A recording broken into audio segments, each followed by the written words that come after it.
Assured stopping power, 357 Magnum versus 44 Magnum. And what we have today is our Nosler ASP. So ASP stands for assured stopping power. So our 357 Magnum is a 125 grain jacketed hollow point. It's a Nosler bullet. It's rated at 1450 feet per second through a 4-inch barrel. Now our 44 Magnum is a 240 grain that is rated at 1350 through a 6-inch barrel. I'm going to use my 4-inch barrel Smith & Wesson revolvers today, though. My 4-inch 686. It's actually 4 1/8 inch Smith & Wesson 686 and 357 Magnum, and my 4 1/4 inch Smith & Wesson Model 69 and a 44 Magnum. So both of these are using Nosler bullets. Both of those are pretty standard velocity ratings, so it should be an interesting test. And I ought to mention that these are the only bullet weights that they come in, so I can't get like a 180 grain 44 or a 158 grain 357 Magnum in Nosler ASP. So that's just what we're working with today. So we're gonna see what we get with these. We're gonna go through the chronograph, see what kind of velocity and accuracy we get at the same time. Then I'm gonna do my 10% clear ballistic gel test. So I'm gonna go into plain 10% clear ballistics gel to see what the best potential of those are. No fabric in the way that could potentially clog a hollow point. We'll just see what those will do. Then we'll move on to doing more of a real world simulation. 4 layers of sweatshirt material on this first 3-inch piece that represents hitting a pectoral muscle, followed by a 1/4 inch medium density fiberboard that represents hitting ribs or sternum, 16 more inches of clear ballistics, then another 1/4 inch MDF at the back to represent hitting back ribs. Clear ballistics is roughly a half representation of the density of flesh, so 3 inches and 16 inches is more like an 1.5 inches, and 8 inches is a real living target. So we'll see what we get with our best potential plain clear ballistic shot compared to our real world simulation shot, and then I will shoot at the steel target to see what kind of practical accuracy and shootability I can get with these. So let's get started with this test. All right, first up we have our 357 Magnum 125 grain Nosler jacketed hollow point, rated at 1450 feet per second through a 4-inch barrel. Let's see how close I get to that through my 4 1/8 inch Smith & Wesson 686.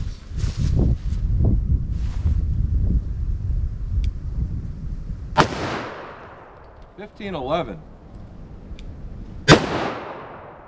1468, 1470, 1463, 1421. The last one was pretty low, so that extreme spread is pretty high, but being that the lowest one is still a lot of velocity, I'll accept that. That's not too bad. Now with our 44 Magnum 240 grain, rated at 1350 through a 6-inch barrel. Let's see what we get here through my 4 1/4 inch barrel.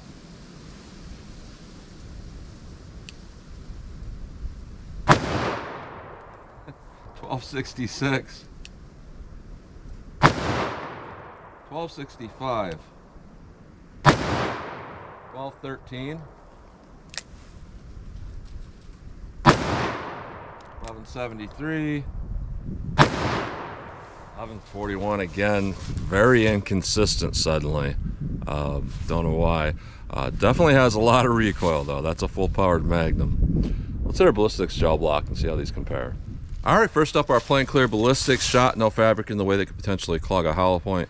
Because these velocities were so inconsistent with the averages, I did put the chronograph in front of the gel block.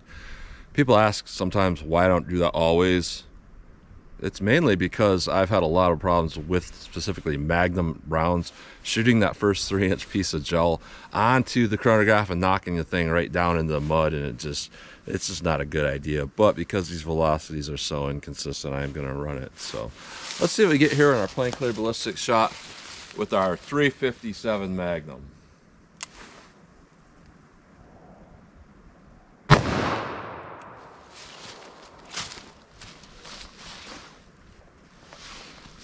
All right, 1371 feet per second. So that one was quite a bit lower than the rest of them. 44 Magnum. See what this does. 1175 feet per second. Let's go take a look.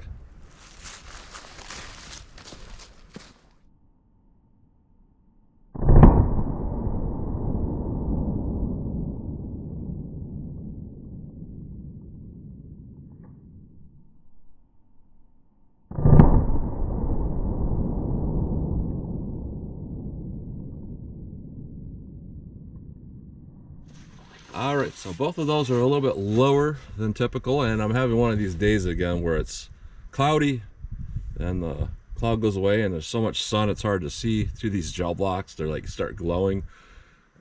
And it's cloudy again, then it's sunny again. Both of these though have a huge amount of energy dump going in this first 3-inch piece here. I know this test is not about 9mm, but that's like double the amount of damage I typically see with 9mm. So that's hitting really hard. With our 357, we actually got busted pieces of pedal and a little bit of busted pieces of lead core there. So a little bit of bullet fragmentation. But what we got with our 357 Magnum is surprisingly more penetration than the 44. We got about 15 3/4 inch total penetration. So that's acceptable penetration. Now our 44, we had a significant bullet rollback, which means that it probably expanded to 65/100ths of an inch or bigger at some point and then rolled back. That's typically kind of the breaking point of this gel, where it wants to roll back after you get over 65/100ths of an inch. But the total track with our 44, we went to, I'll give it about 14.5 inches. So both of those are real ideal amounts of penetration and pretty good performance overall. Just a ton of damage in there. Let's put in our rib simulation, put on our fabric, and see how these do in our real world simulation. All right, our real world simulation: 4 layers of sweatshirt material followed by 3 inches of clear ballistics that represents hitting a pectoral muscle, followed by a 1/4 inch medium density fiberboard that represents hitting ribs or sternum, 16 more inches of clear ballistics, and another 1/4 inch MDF at the back to represent hitting back ribs. I like to keep these bullets within the back rib simulation, but if they go beyond it, up to 3 inches, it's still acceptable.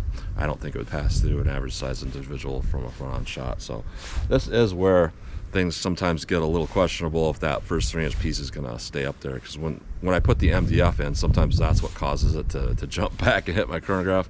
Hopefully it doesn't, but let's see what we get here at the real world simulation with our 357 Magnum.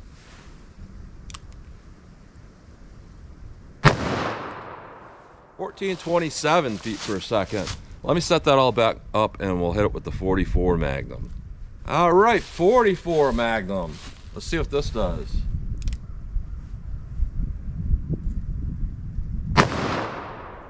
1166 feet per second, kind of low again.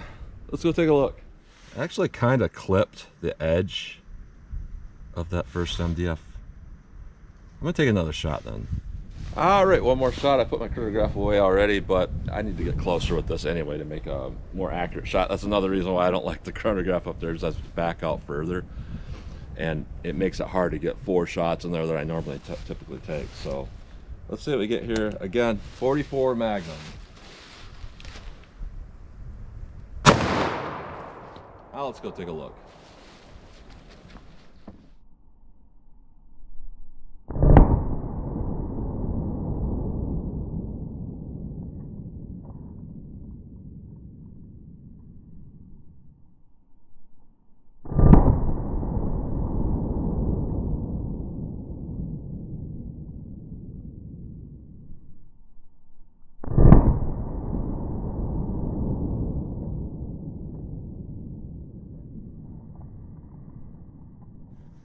All right, so that's a more valid shot because, yeah, that first one it didn't even really hit the MDF right.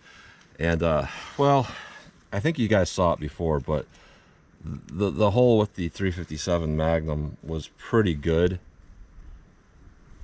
right there on the bottom there, and with the 44, that just ripped it right apart there. So now this is a little bit more fair here. We can kind of see the real differences between 357 Magnum and 44 Magnum, and it's kind of like going from your worst day ever to a nightmare here, just because of how much damage these both put in here. I mean, again, I don't like to sit here and talk about 9mm, but a lot of times people say, well, the differences between 9mm and anything else is so small that it doesn't matter. That's why I carry 9mm. And I'm here to tell you, I don't see stuff like this with 9mm ever. This is some true Magnum power. Huge amount of energy dump for what it is. With our 357, once we enter this first part of the gel block here, just massive amount of damage going on. and this actually brought it down to more ideal performance. So I think these bullets are actually pretty good, because Nosler bullets, you know, they kind of fragment when there's no fabric in there. But if you actually go to the real world simulation I'm doing, what you're going to encounter fabric, it brings that expansion threshold down to a perfect level. So these are actually performing perfectly. They're dumping energy like the old school 125 grain semi-jacketed, but they're kind of fragmenting less when it comes to the real world simulation and going a little bit deeper. So with the 357 Magnum, we got 14.5 inches of penetration, which is good, and obviously great expansion. And with our 44 Magnum, we got 17.5 inches, which is good because that's not over penetration at all for a 44 Magnum and a 240 grain. Even if we look at this one that didn't go through like the first rip simulation, I would not consider that over penetration either. That's at 20 inches. So some of the stuff people say about 44 Magnum always over penetrates, that's complete nonsense, because with the right load it penetrates as far as any other typical self-defense round, except it's putting a lot more energy in your target that's going to stop your threat a lot faster. And people that say that there's no difference between this stuff and 9mm are full of it. That's all I can say with that. So really, really good performance. I'm looking at this gel block just ripped to pieces here. This is pretty bad. So let's pull these out of the block. We'll take a close look at these bullets, and I'm going to shoot our steel and see what kind of practical shootability and accuracy I get with these. All right, so here's a close-up look at these bullets going through plain gel. Here is our 357 Magnum. It did, you know, break apart pretty well and lose a lot of that bullet material. And here is our 44 Magnum, and I didn't really see any fragmentation at all with that. So basically there's a lot more mass to that bullet, so it just doesn't want to fall apart so easily. Really big expansion with that 44, a lot bigger than that 357 for sure. But both did really good damage overall. Now going through our real world simulation, here's our 357, here's our 44 Magnum, and then we have our 44 that went through only one rib simulation. Right here you can kind of see where it hit on the side on that rib simulation. It bent it a little bit there. So with our 357 Magnum, that improved that performance because it just didn't fragment so much. It brought that expansion threshold down a little bit, held more of that bullet together, and that did perfect. So honestly, I like that. I like bullets that do that, and I've done several tests with these Noslers, and they all seem to do that. They all seem to perform better in our real world simulation, which is the opposite of typical. But that's exactly what we want to see. We want to see better performance when there's fabric or rib simulation in there. So that's what we're getting. Now with our 44, this is the one going through that first rib simulation straight on. Really perfect mushrooming, really. Just really good overall performance. And compared to the plain gel shot, not quite as big, but close. And then our first shot with the 44 that only clipped the edge of that rib simulation, you know, you can see it bent right there, and that caused a little bit of weird performance, but it still expanded really big, and it didn't penetrate that far. So not bad performance overall with all of these. So that's a close-up look at those bullets. All right, 14 yards from the target, so I'm just going to get a front sight picture and pop these off as fast as I think I can actually accurately hit the target. A lot of people actually say that you cannot get follow-up shots with 44 Magnum, or it's so difficult or something like that. I still hear that to this day. And I will say it is difficult, but I don't think I'll miss every shot with the 44. So let's see what I can do here with our 357 Magnum, 14 yards.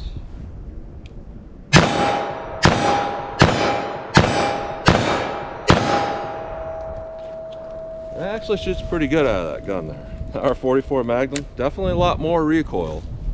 Let's see how this shoots for me.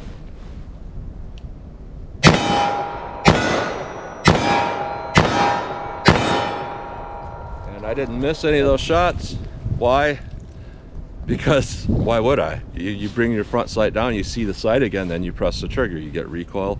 You don't fire again until that muzzle is leveled back off. So when people say you can't get a follow-up shot, really what they're saying is if you have absolutely no idea what you're doing, or you have very limited experience, you might, you know, pull the trigger and get recoil that's up here and then just pull it again because you don't know what you're doing. That would be an accurate statement, but to say that like it's impossible to get follow-up shots is kind of silly, because you just gotta like line up your sights again and then pull the trigger again. So let me back it up a little bit and see how these fire and hit the target from a little more distance. All right, 40 yards from the target, our dick and drill distance. I'm not gonna do the actual dick and drill of like trying to fire 10 shots, and I think it's like reload and fire 5 more, 10 more, something like that. But it is that distance, 40 yards. So let's go see how these will do. So let's see how our 357 Magnum does.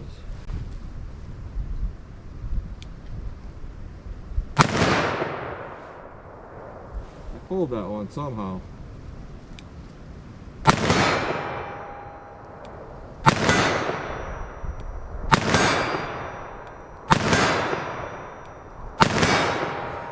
So once I got that first shot and I had something else to aim at, then it became a little bit easier. That first shot, I pulled it somehow, but then honestly, once I got that first mark on there, I could just aim at that.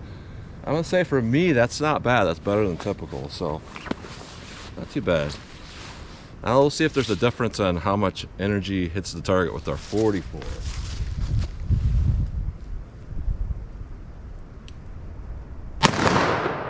Really high.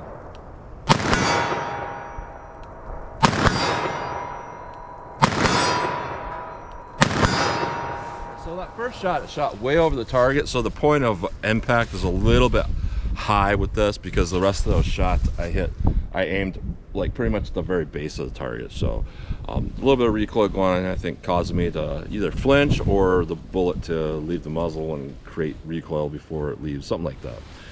But overall, the actual accuracy of the ammo isn't that bad. So looking at this, really good performance, I'm gonna say overall. I had a Patreon member ask me something like, how do these compare to XTPs? And I'm gonna say that like XTPs are built for a little bit more power usually. It seems like they don't expand out that big and they'll penetrate deeper. And the jacket seems a little tougher than these, as where these seem more ideal for like actually getting really big expansion right away without, you know, penetrating too deeply. And that's kind of what these do. So these are like, they're kind of a cheap bullet like an XTP, but I would say they're more ideal for personal protection, as where like the XTP is more ideal for getting controlled expansion and a little bit of expansion and deep penetration, as where these are really meant for more of a self-defense application. I think they're fantastic loads for what they are. So kind of inconsistent velocities with the 44. One low read with the, well, a couple low reads with the 357 Magnum, but even at that 1300 and something feet per second, we had great performance in the gel. And in our real world simulation, we had a little bit more velocity with that 357, pretty much typical for what you want to see, around 14, I think it was 1430-ish. Really good performance there with that bullet style at a full powered Magnum level. And our 44, I was actually kind of surprised, because typical 240 grains, even at the velocities we're working with here, will expand like an XTP, will expand a little bit and then go about halfway into the second gel block, as where these are really more optimized for self-defense. So when people get these ideas like 44 Magnum always over penetrates, 44 Magnum, you can't get a follow-up shot, all these things like that, they're not necessarily true things. I have not seen that to be the case. You just got to know what you're doing with shooting the 44, and you got to pick the right bullet, even if it is a heavier bullet. So both of these, I think, just did fantastic overall. So that's what you get today. So as always, comment, share, and like, and thanks for watching.